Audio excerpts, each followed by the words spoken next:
Sveiki, malonu, kad klausotės Startup Recruitment Failures podcast'o. Esu Indrė, founder ir CEO JobRely. Mes statom LinkedIn'o automatizavimo platformą tiesioginiam darbuotojų kalbinimui. Ir šiandien mano svečias yra Marius Buzaitis, co-founder at Orbio. Mariau, ar galėtum trumpai prisistatyti save ir savo kompaniją? Sveiki, aš Marius, aš esu Orbio World co-founderis. Mes kuriam grožio, sveikatingumo, elektronikos bei namų apyvokos produktus. Esam pati tikriausia D2C kompanija. Darom nuo produkto researcho, įgyvendinimo, iki pristatymo, iki durų. Ir reklama įeina į tai. Šiuo metu prekiaujam apie 190 valstybių ir turime 80 žmonių čia biuruose Kaune ir Vilniuje ir dar 200 specialistų aplink pasaulį. Ir kiek žinau, tai jūs pardavinėjat, tiksliau teikiate savo pardavimų paslaugas ne Lietuvoje, bet tik užsienyje. Ne Lietuvoje, kadangi mes turim daug šalių, kuriuose prekiaujam, tai Lietuva turbūt būtų mūsų viena iš mažiausių rinkų. Tai mes kažkaip visą laiką fokusuojamės nuo didžiausių, o kažkaip iki Lietuvos dar ir netėjom. Supratau. Gerai. Tai kadangi tikrai nemaža komanda, 280 žmonių dirbančių prie šito projekto, tikiu, kad buvo visokių situacijų ir gerų, kai pasamdėt ir labai džiaugiatės ir sėkmingai darbuojatės. Ir turbūt ir netokių gerų, kai pasamdėt ir teko išsiskirti ar nusivilti priimtų sprendimų. Gal galėtum pasidalinti kokiom situacijom ir ką iš to teko išmokti? Jo, tai turbūt su rekrutmentu man teko susidurt 2008 ar 2009 metais pirmą kartą.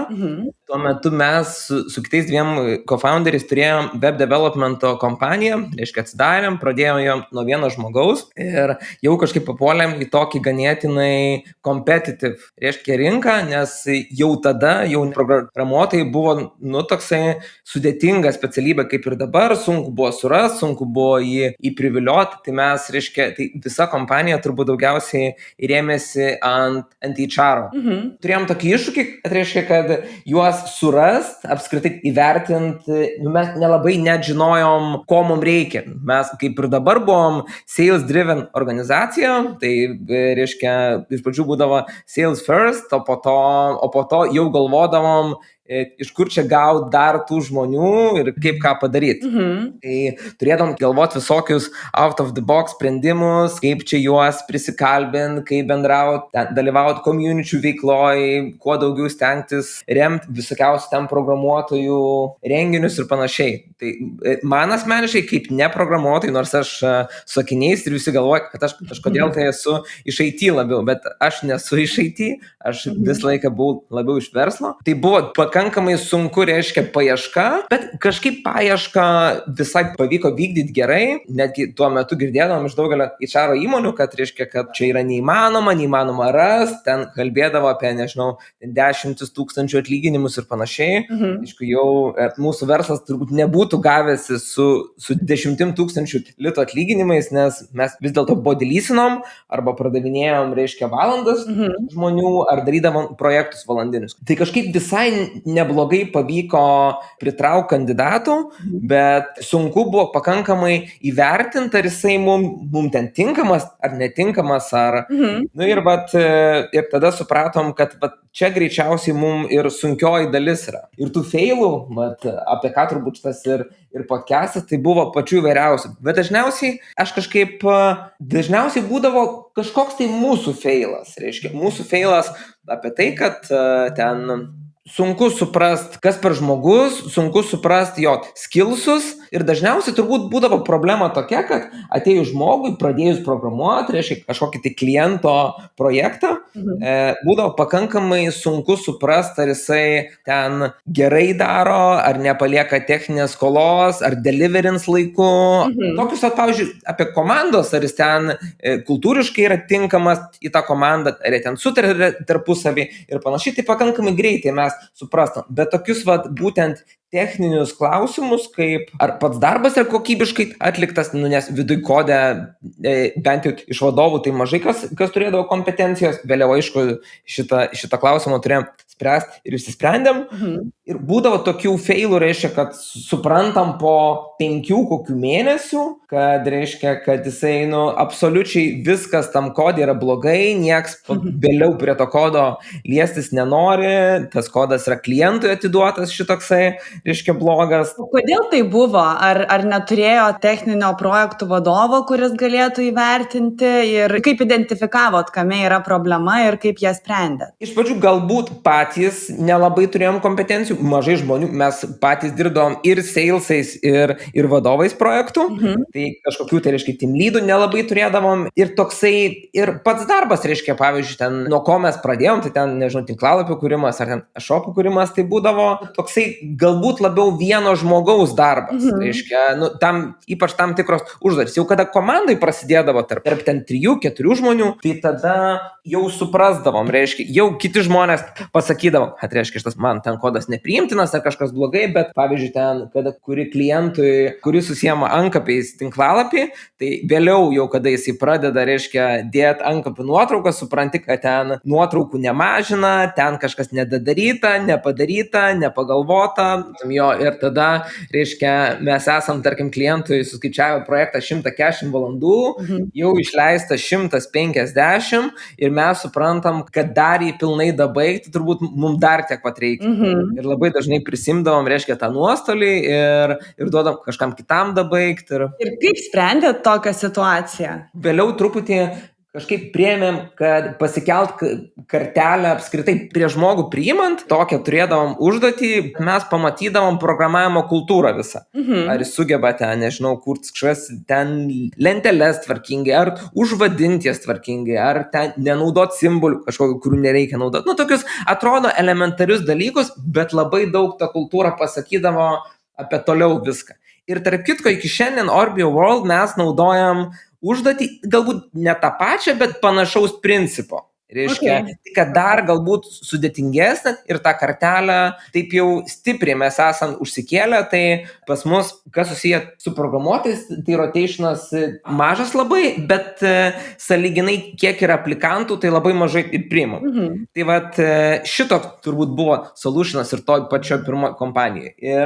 O antras dalykas, tai vat reiškia, ko ėmėmės, tai stengiamės kuo greičiau evaluatint, ar mums tas darbuotojas tinkamas ar netinkamas, kad apskritai nepraleis bandomojo laikotarpį. Nes esam buvę tokiose situacijose, kad reiškia, kad kol mes suprantam, kad tas žmogus mums netinkamas, jau praeina 6 mėnesiai. Tai reiškia, tada ir ten išeitinės tenka mokėti ir ne tik, kad reiškia prisimt techninę skolą, kurią sukūrėm klientui, ir sutvarkyti viską ir iš savo pelno, bet ir dar išmokėti išeitinės, kas būdavo, sunkiai pakeliama jau. O kaip praleisdavo, ar tiesiog tas laikas labai greit prabėgdavo, ar vis būdavo viltis, kad gal žmogus čia tik tais trumpam kažką blogo padarė? Turbūt keletas dalykų, kadangi pats projektas kartais eidavosi pakankamai ilgą laiką, kitas dalykas, nebūdavo tiek managemento resursų, kad apskritai sužiūrėti viską, ten kiekvieną įvertinti iki smulkmenų, bet vėliau tai turbūt 2 šitie žingsniai, tai vienas, kad užsikelt aukštesnę kartelę,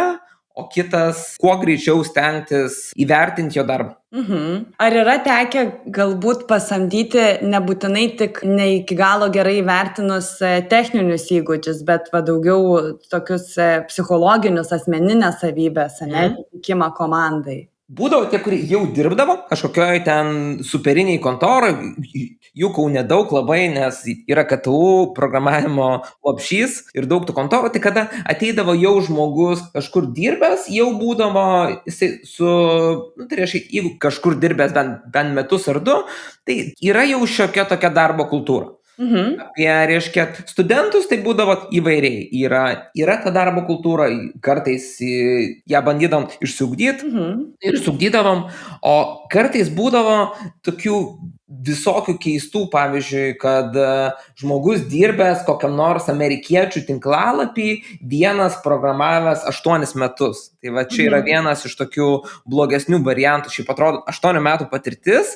kaip ir neblogai jau būtų, bet vat, būdavo tai, kad jisai dirbęs vienas, su niekuo nesitarė, nebendrauja, nieks jam nepasakoja apie ten, nei apie kodo kokybę, nei apie techninę skolą, nei panašiai. Tai būdavo tokių programuotojų outcastų, reiškia, kuris dažniausiai nepritapdavo nei prie kolektyvo, nei į tą programavimo tempą visą, nei apie kokybę, būdavo, reiškia, tai po to tiesiog ėmėmės nesamdyti, reiškia, šitos grupės. Šitaip įsprendėm tą problemą, tai linkdavom prie tų, kurie visai niekada niekur nedirbė, bet yra puikūs studentai, ten top studentai savo ten grupėje ar kažkur ir, reiškia, ir kitas, tai tie, kurie jau buvę darbo rinkai, dirbė neblogose kompanijose, sugebėjo ištemti bent jau ten 6 mėnesius. Ir nors kartais būdavo tokių ir asmeninių, ir pakankamai juokingų. Vieną atsimenu, kur, reiškia, žmogus dirbęs, atrodo, visai neblogai, reiškia, neblogai Kauno įmonėje dirbęs ir keletą metų, ir, reiškia, bet dar turi tokio hustlerio geną, reiškia, ir vienu žodžiu, ir jisai vidury darbo, reiškia, darbo metu jisai užsimdavo, reiškia, iPhone'ų taisymu ir atrišinėjimu, reiškia, jisai į tą patį kompiuterį, su kuriuo dirba, ten atsineša pusę tašės turbūt tų telefonų ir jis ten, reiškia, juos, nežinau, net ką darydavo, nulaužinėdavo ten ar kažką ir mes sakydavome, čia darbo metu ir čia galbūt taip neetiška, negalima ir taip toliau, ir jisai ten vienu žodžiu mums sakydavo, kad čia aš dirbu savo darbą, o tie telefonų taisymai čia kompiuteris daro, reiškia. Tai va, tokių va juokingų, kur mums būdavo tiesiog nepriimtina ir mes spręsdavom. Tai tiesiog ofise taip? Jo, tiesiog ofise, jo, vidury, reiškia, vidury darbo. Ok, įdomu.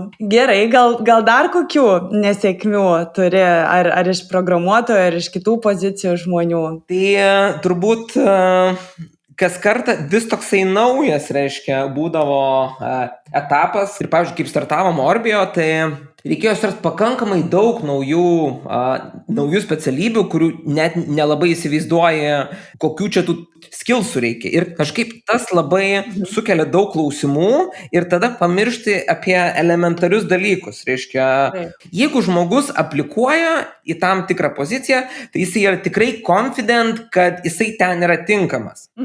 Aš supratau, kad ne.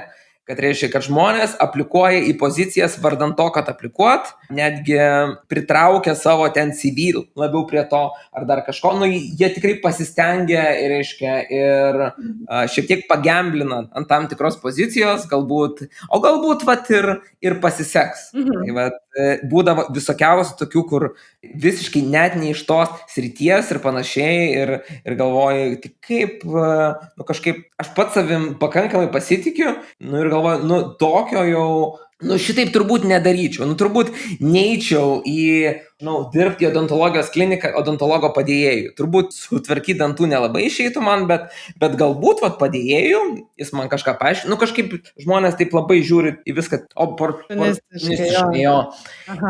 Visokiausių būdavo tų kandidatų ir, pavyzdžiui, vienam haire, pakankamai svarbiam haire, reiškia ten vadovo, skyriaus vadovo, kažkaip vadovas daug tokių kandidatas, reiškia, daug tokių angliškų visokių pasakymų, ten išsireiškimų naudojo jo pokalbį vienam, antram ir trečią jau praėjo. Ir mes vėliau supratom, tas vėliau po kokio galbūt mėnesio, jau kada jis įsivažiavo į darbą, kad mūsų vadovas nekalba angliškai. Iš tikrųjų visiškai, reiškia, net skaityti negali normaliai. Ir tada buvo, skaityti gali, kad pavyzdžiui, turėti ten kažkokiam, reiškia, į susirinkime su tarkim, departamentu, kuris yra užsienyje arba su kažkokius tai service provideriu, būdavo tiesiog neįmanom. Tai vat eilinis, atrodo, skillsas, kuris, tikrai žmogus galbūt turėjo pasisakyti, o galbūt mes turėtume klausti ir labiau basic dalykų. Tai vat šitas toks buvo, kur reiškia samdymo failas, kad mes tiesiog va tokio elementaraus dalyko nepasižiūrėjom. O kaip paskui kalbėjot su pačiu kandidatu, ar pats kandidatas irgi nesuprato, kad tai yra tarptautinė įmonė ir ta anglų kalba yra reikalinga, ar galvojo gal, kad jo anglų kalba yra pakankamai gera? Galbūt apie tai labiau ėjosi kalba, kad vadovas, reiškia, mokinosi vokiečių kalbą mokykloje ir dabar jis nemano, kad, reiškia, labai blogai yra su jo anglų kalba ir jisai eina į kursus ten 3 kartus į savaitę. Okay. Ir vėl man kilo klausimas ir paklausiau, tai kodėl tu nepasakei, reiškia, apie ar tą. Ir buvo toksai, kad, reiškia, kad atsakymas, kad aš kalbu ten pakankamai ir dar mokausi. Tai reiškia, anksčiau ir vėliau viskas bus gerai, bet tas anksčiau ir vėliau mes ir nesulaukėm to vėliau. Tai čia jums buvo toks kertinis dalykas, ne, toj pozicijoje? Nes neįmanoma tiesiog, kada vadovas, reiškia, nesugeba suprasti, ką rašo jam laiške, arba nesugeba elementariai 5 sakiniais atrašyti, tiesiog stringa visas darbas. Okay, supratau. Jo, nors visi kiti skillsai buvo geri tikrai. Čia turbūt yra tas momentas, kad kai pradedi žiūrėti ir labai ieškoti tokių išskirtinių gebėjimų, tai pamiršti visai tuos paprasčiausius, kurie jau atrodo, kad by default turėtų eiti. Ir kaip iš tikrųjų klaidina, kai žmogus pasako gerai išmoktas kokias angliškas frazes, tai susidaro toks įspūdis, kad yra labai gerai, gal net per gerai vartojama. Praktiškai native speakeris net atrodė per pokalbį. Va, čia ypatingai pardavėjai taip labai gerai moka, padaryti, sukurti tą visą vaizdą.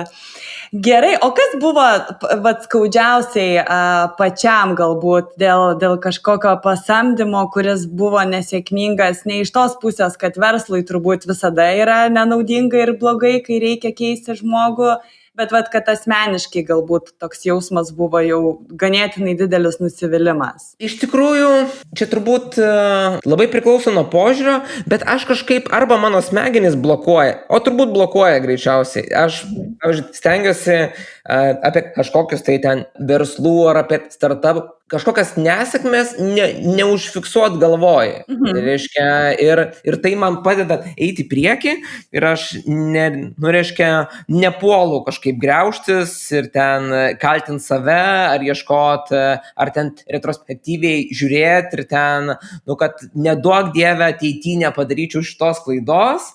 Aš kažkaip galvoju, kad tos klaidos tokios, ypač su hiringu jos visą laiką bus ir visą laiką bus tam tikras procentas, kuris vienaip ar kitaip nepritaps.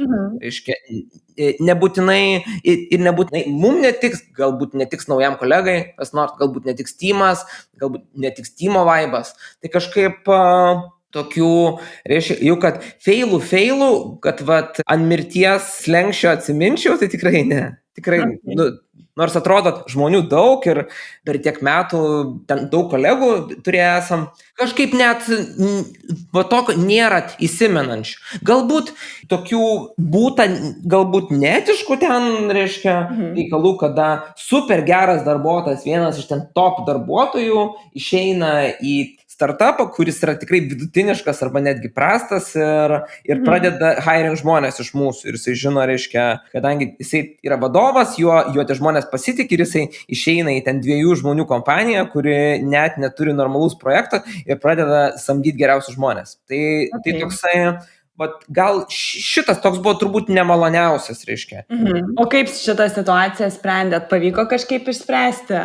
Jo, iš tikrųjų tai pats verslo planas jų buvo blogas ir aš galbūt nebūtų pavykę išspręsti tos situacijos, jeigu, reiškia, būtų pats verslas geras ir galbūt jis būtų išvažiavęs kaip startupas, bet programuotojai ten pabuvę, nežinau, kokius gal mėnesį 2, aš po to sutikau vieną po kito iš jų, specialiai ėjau pietaut ir mes diskutavom tema, kad nėra nieko gėdingo grįžti atgal. Okay. Jo, ir iš tikrųjų visi ir grįžo. Super. Jo, visi ir grįžo, šitai reiškia pavyko.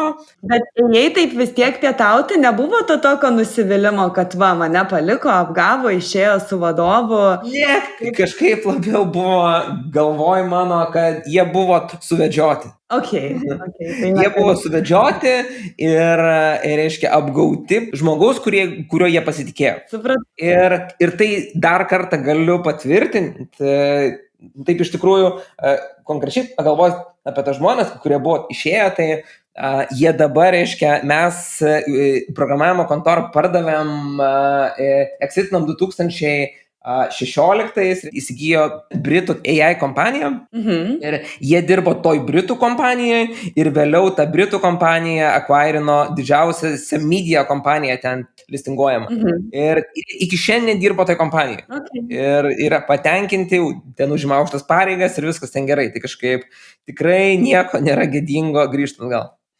Tai labai smagu, labai geras požiūris, nes, žinai, yra du keliai. Vienas tavo, kas priveda prie labai gerų rezultatų, kitas, va taip, žinai, užsidaryti, įsiskaudinti ir, tiesiog pykti, ne? Ir tada nieko iš to gero nėra.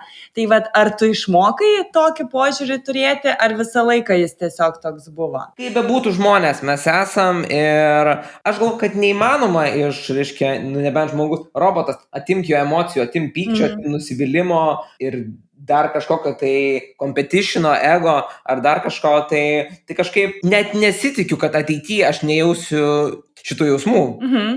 Kad šitaip atsitikus čia labai normalu, kad viskas taip, bet turbūt savęs nepradėt kaltint, nuvertint ar kažkaip panašiai, o tam tikrais atvejais galbūt paleis žmonės, tam tikrais atvejais norėt parsigrąžinti, jeigu tu matai ateitį su žmogum tom.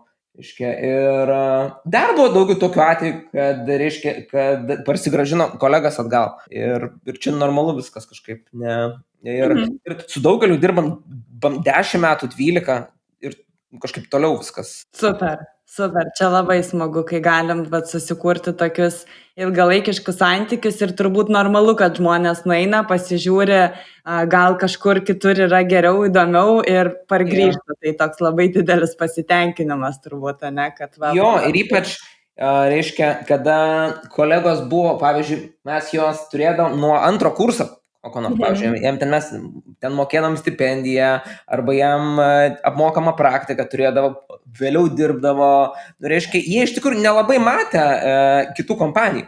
Ir kažkokie tai benefitai, kuriuos, pavyzdžiui, turėdavo mes, atrodydavo kaip duotybė, kaip taip ir yra, kad vadovas yra draugiškas ir su juo išeini penktadienį salaus, tai yra duotybė, kad tavęs nieks neverčia dirbti savaitgaliais ir tavęs nemobina darbe, irgi yra, taip ir turi būti, bet po to, kaip nueina į kažkur kitur, supranta, kad yra ten kažkokie tai politiniai dalykai, ten dar kažkas, galbūt vadovas su kažkokiom ten namų problemom, ar dar kažko tai, ir kažkaip tai vėliau, jei nebūna gėda, pačiam darbuotojui jis grįžta.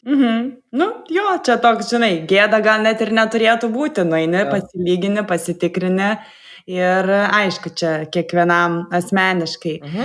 Tai, Mariau, iš visų apskritai istorijų, tiksliau patyrimų, kuriuos esi turėjęs, kokią galėtum taip susamarizinant įžvalgą ar pamokymą kitiems startupų founderiam duoti?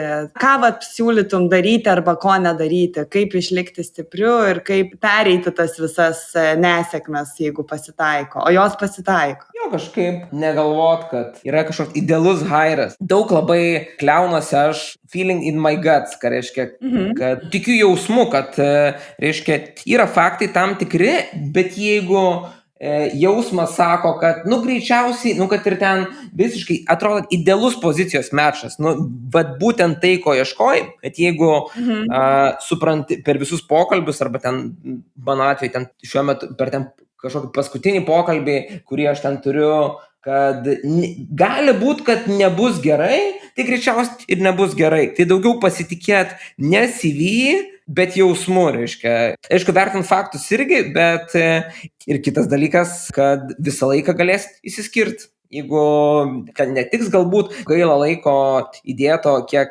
atiduodi, reiškia, įvesti ten naują kolegą į viską, jam ten paskui, nežinau, verslo principus, dar kažką, bet čia part of the business, taip yra.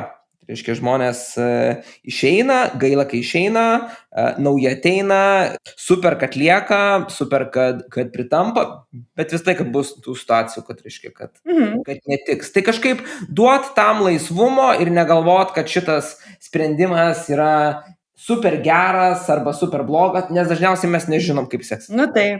O kai sakai, pasikliauti jausmu, tai gerai, jeigu esi vienas sprendimų priėmėjas, bet jeigu keli co-founderiai ir priiminėja sprendimą samdyti žmogų ar ne, ir kitiems lyg ir viskas gerai, nes žiūri CV, tikrai atitikimas yra didelis, bet tu sėdi ir taip galvoji, kad kažkas ne taip, jaučiu, kad kažkas blogai. Kaip paaiškinti, ne? Mes kartais ofise, reiškia, pasikalbam apie Orbiją, pavyzdžiui, kažkokias tai ten pozicijas, ypač kažkokias tai C-level, pavyzdžiui, pozicijas. Tai dažniausiai mano founderis Andrius ir aš, mes labai dažnai turim tas pačias nuomonės, reiškia.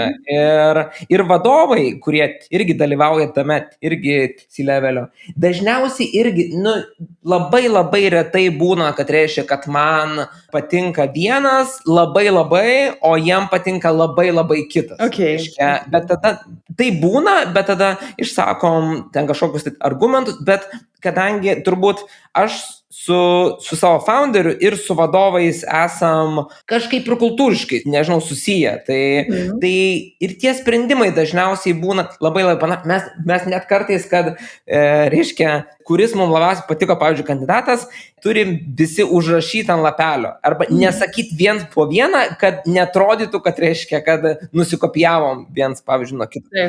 Arba ten. Tai dažniausiai vis tiek turim jausmą tą patį, kodėl taip, kodėl ne. Arba išgirstu naujų dalykų, bet dažniausiai į labai panašią pusę, apie kurią galvoju ir aš. Arba būna kartais tam tikrose pozicijose, pavyzdžiui, aš nedalyvauju, arba kolega nedalyvauja. Ir kyla man kartais klausimų, pavyzdžiui, ar tikrai čia viskas bus gerai, nes kažkaip iš to, kad ten, koksai, nežinau, būna pirmas pokalbis nepavykęs arba dar kažkas ir galvoju, bet visą laiką kažkaip pasitikiu vadovo aš sprendimu ir, reiškia, ir manau, kad ten buvo pakankamai daug kandidatų, pakankamai daug, nežinau, iš ko rinktis ir jisai, aš manau, kad nebūtų priėmęs sprendimo samdyti, jeigu tai būtų netinkama. Ir kažkaip dažniausiai pasiteisina tas, reiškia, pasiteisina jų sprendimai. Aišku, būna ir nepasiteisina, bet kartais būna nepasiteisina, nors mes visi 4 ar 6 žmonės galvojam, kad viskas super bus. Taip. Tai irgi toks, Jo, tai labai make sense iš tikrųjų, ką sakai, nes normalu, jeigu jau esat co-founderiai, tai panašiai ir galvojat. Ir jeigu ne tik pradėję dirbti, bet jau yra kažkoks bendradarbiavimo patirtis, tai tikrai labai susivienodina tas matymas. Ir turbūt dažnai kas būna, kad baisu gal garsiai išsakyti, ne, kad, turiu čia kažkokį jausmą. Ir atrodo viskas tinka ir taip reikia to žmogaus ir, gal bandom, tai gal labai ir kaip tik naudinga yra, kad kažkas išdrįsta pasako ir tada žiūrėkite, irgi tą patį jautė, tik bijojo gal pasakyti ar kažkaip nori nustumti tą jausmą, nes jisai čia trukdo kažką tokio, kuo greičiau pasamdyti ir turėti tą tinkamą. Bet labai dažnai ir pasako. O kartais, būna netgi situacijų tam tikros nišose, kai renkamės vieną iš vieno. Taip. Ir gal tik tai, turbūt, su, reiškia, HR kompanijom turėjom visokiausių patirčių ir gerų, ir blogų. Jie kartais būna savo shortlistą labai pušina, reiškia. Ir nors mums atrodo, kad nelabai čia gerai bus ir mums visiems 4, bet kažkaip vis tiek mes stengiamės pasitikėti, reiškia, kompanijom, kurias samdom ir reiškia, ir ant galo įsitikinam, kad, reiškia, kad nebuvo geras sprendimas. Tai vėlgi dabar taip jau galutinį sprendimą priimam ir nors ir gali mums netikti visas shortlistas. Ir atrodo, kad liaudiškai tariant mes šit išsikalinėjom, bet iš tikrųjų tai mes save apsaugom nuo blogo sprendimo.